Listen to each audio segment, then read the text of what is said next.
સ્વસ્થ રહેવા માટે યોગ્ય માત્રામાં પાણી પીવું ખૂબ જ મહત્વનું છે. ખાસ કરીને ઉનાળામાં શરીરમાં પાણીના અછતના કારણે શ્વાસમાં બગડી શકે. ઉનાળાની ઋતુમાં ડિહાઇડ્રેશન ટાળવા માટે વ્યક્તિને પૂરતા પ્રમાણમાં પાણી પીવું જોઈએ, જેથી ગરમીના સ્ટ્રોકથી બચી શકે. પરંતુ જાણો છો કે પાણી પીવાનો યોગ્ય સમય, યોગ્ય માત્રાનું ધ્યાન રાખવું ખૂબ જ મહત્વનું છે. કે ભોજન કર્યા પછી પાણીનો પીવાથી પાચન તંત્ર પણ ખરાબ અસર પડે. જેથી સમયે ભોજન કરતાં પહેલાં પાણી પીવું સ્વાસ્થ્ય માટે ફાયદાકારક છે. તેથી રીતે ખાલી પેટે પાણી પીવાથી ઘણા ફાયદા થઈ શકે છે.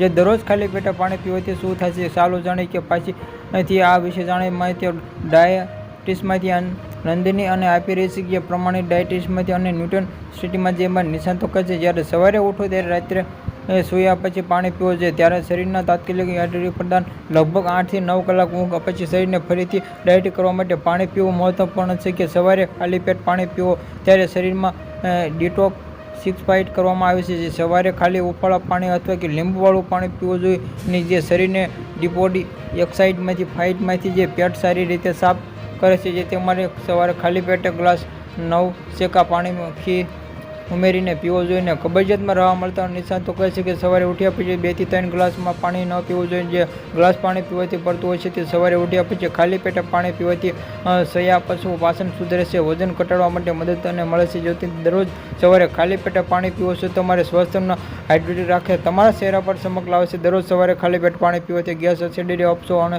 રાહત મળશે. દરરોજ સવારે ખાલી પેટે પાણી પીવાથી વૃદ્ધના સંકેત મોડીથી દેખાય છે કે ત્વચા લાંબા સમય સુધી યુવાન રહે છે. Subscribe my channel.